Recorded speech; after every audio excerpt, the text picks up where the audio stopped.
not looking my best right now.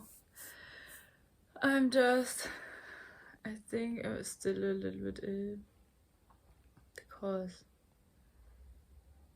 this past week for me it was quite exhausting because it was over 30 degrees, which I like if I'm able to go to a lake or into the forest or don't have to work. But I had to work, and at work it's super hot because it's under the roof and we don't have AC. And we also had like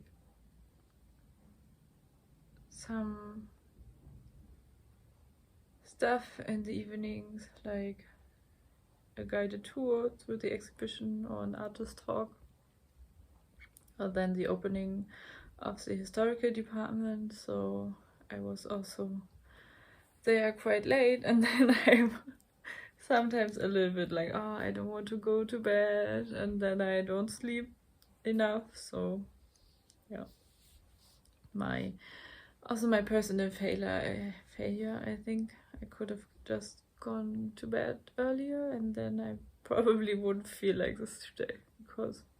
And I also ate probably something with wheat yesterday. I just can't digest wheat. I think I never said this here. And since I discovered it, it's super nice because I have more energy. So I don't know how long I'm not eating wheat anymore, like 5 to 10 years. But when you order and they don't disclaim that there's wheat somewhere in it, then yeah, afterwards I'm fucked. It's not like I have like a really bad allergic reaction like celiacs probably have, but it's like I feel really, really tired afterwards, and I feel really stuffed, and my stomach is also really bloated. And then in the last 2 times this happened to me, and the next day I just felt like I'm a little bit sick in my sinuses and in my throat. So this happened again because it's probably, I think my immune system is already quite fucked, and this makes it worse. Because I'm trying to put my gut health back again. I made a test with my doctor, and I'm taking prebiotics, and I try to eat certain foods more, which are supposed to be better for my gut.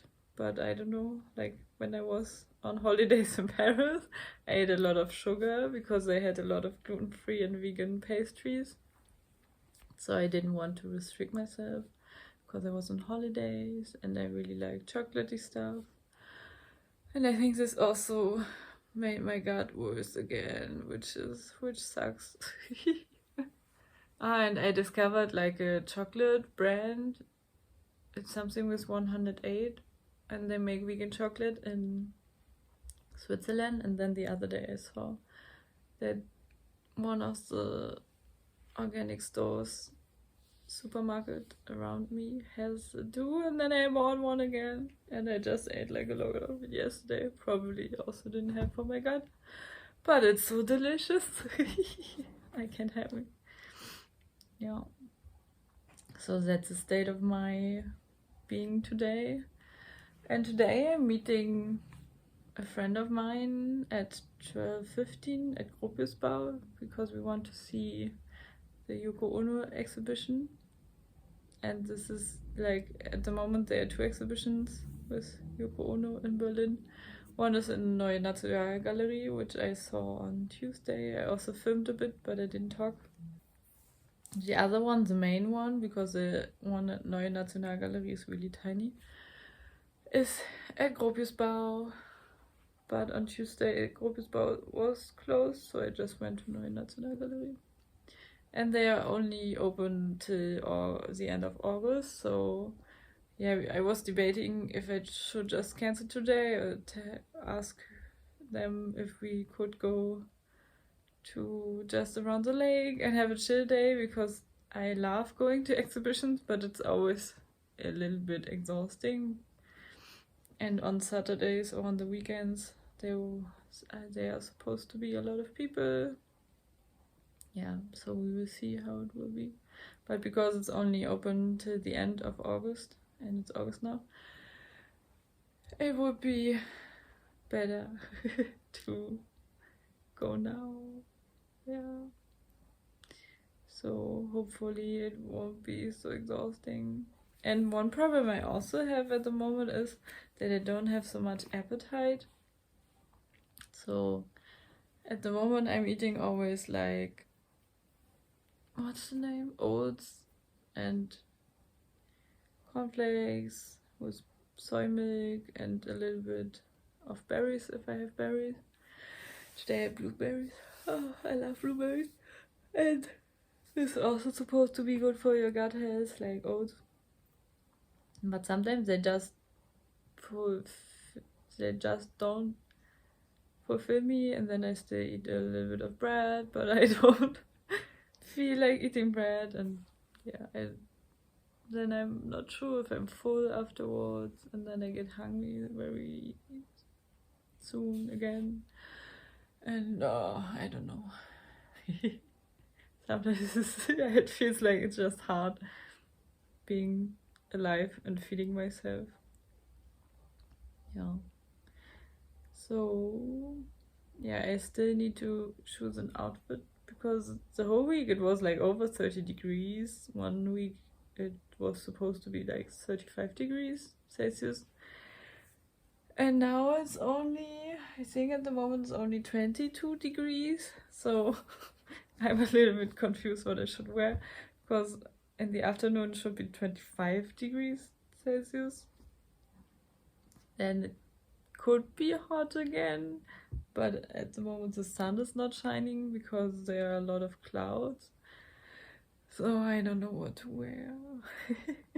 But I also thought I want to maybe do a closet clean out and buy some new clothes or like secondhand new clothes, thrift some clothes, because I'm not so happy with my clothes anymore. But it's also because of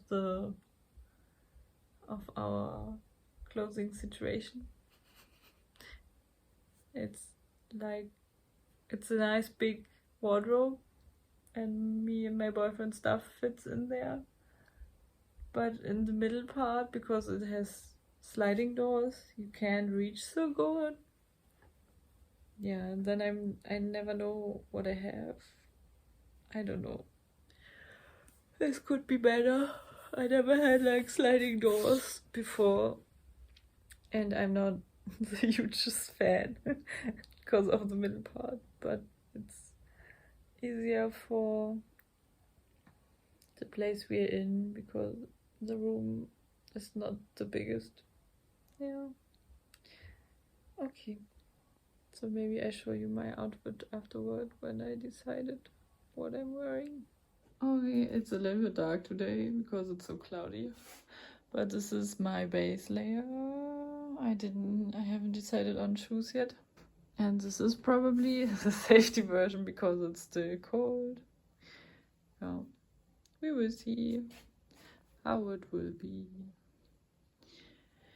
I'm not so sure about it, but I need to go soon, so I think it's nice. I like it. And with shoes.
Hey, it's Editance here. I just realized after editing that I never closed off the Yoko Ono vlog. And I also wanted to apologize because I shot so much content, I filmed so much over the summer and then also a little bit in autumn. But because I work full time and sometimes I'm really low on energy, I didn't manage to edit this footage in time, so you will still see summery or autumny stuff now coming.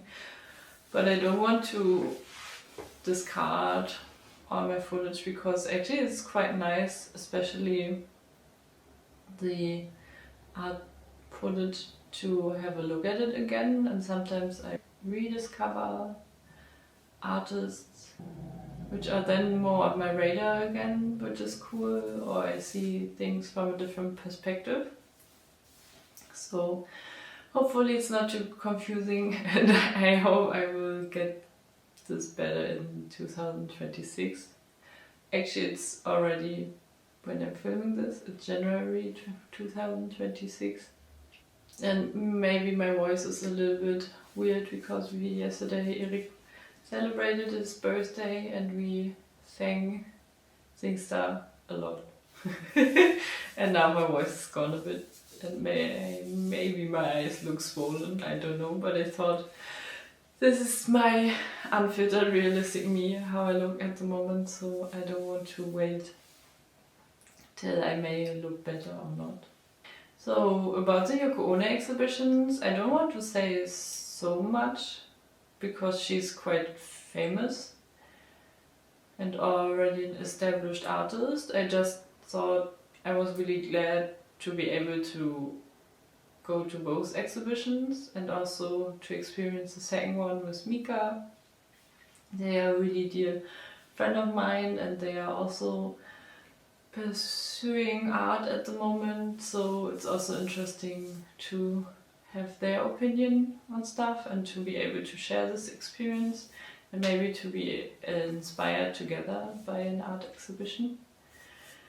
And as I was editing the footage, now it's like the world politics at the moment seem to be not about peace.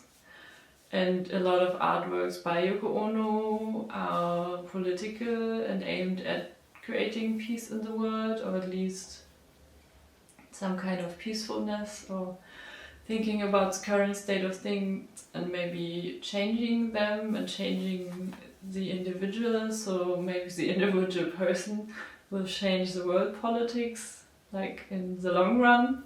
That's my interpretation. And then when I edited this, I had to cry a bit because of the state of the world right now, and I was just feeling sad about all the bad news we are getting. So that's also, I think that was also kind of a good release, because a lot of times I'm just reading the news and then I brush over it like, oh, another bad thing, yeah, okay, maybe I shouldn't read the news anymore. Or I'm just like, oh, the world is fucked up, what can we do anyway? And you just, as an individual, you feel so powerless. That's why it was also great for me to see this footage again, because then I have the feeling, okay, you can do something as an individual. I don't know what I can do now, but there are at least people in the world whose voice I heard and they can do something, and this gives me hope again. Yeah. Just in general, the exhibition was a traveling exhibition. I think it was in Düsseldorf beforehand. And it was interesting that they split it in two. I don't know if it was just because there was not enough space in Gropius Bau, or if they wanted to encourage visitors to go to both spaces. In Neuen Nationalgalerie, I wasn't surprised that it was such a small space, because Obviously this building is beautiful. It's by a famous architect, by Mies van der Rohe, but as an exhibition space there's just not so much space there for National Gallery. At least I think that's why they're building now this new exhibition space just next to it for all the art from the 20th century, which is in German Berlin collections. But it was quite nice to be able to look at artworks more intensely, or then I was able to participate, for example, in the men piece, which was a great way. And that's actually what I like about her art anyway, that she always wants the visitors to participate and not just consume, but do something yourself. So maybe in the long run you're also doing more in your own life, or maybe become encouraged to change things around you, or mend pieces, or if you play chess only with white pieces, maybe you then think about why is there positions in war anyway, because we're all just human in the long run, and only because we are born into certain political areas where people in our past have drawn borders. Why should you be proud about this and then fight for your country? You know, that's all the things I was thinking about. So I like her approach in general and her thinking, and it was interesting also in the Gropius Bau to see all the artworks, like also a screening of the original cut piece, which for me as a woman, I can't imagine going through this in the, I think it was 1965, because it feels so dangerous to me, like to just let people cut off your clothes, because clothes also like a safety net, like a border between you and people. And it was interesting, I didn't film it, but you also could see a newer version which he did, and there people, I think, were more gently, some were outright just refusing to cut clothes off her. Some also gave her something back, which is a nice idea, like if you cut clothes off a person, it's, I think, just generally interesting idea to also give something back. And then there was also a live performance by Peaches, who did the cut piece, and unfortunately I didn't get tickets for it. I would have loved to see it, because when I was young, like 17, I really liked Peaches' music and also her representation of femaleness in pop. Because she was like a more punky person who was against stereotypes and over-sexualization by the male gaze. So it would have been nice to see it, but I didn't. But I think there's a video online where you can see at least an interview with her. I don't know if they also took a video of the piece, but it's great that they also did like a reenactment with another person. So overall, in general, for me it was a great experience to be able to see this exhibition, and also now to be able to reflect upon it for myself again when I was editing it. So I hope maybe you also had fun or your own reflections while watching this footage. I think it's always a little bit hard to go through exhibitions just with the camera, also because I don't like to stand there and talk about it in front of the artwork, because it would draw so much attention to me, and I don't want this attention on me. But hopefully this is the way how I can take you with me and show you a little bit also the artworks through my perspective. So thank you for watching, and I hope I will see you next time. Bye.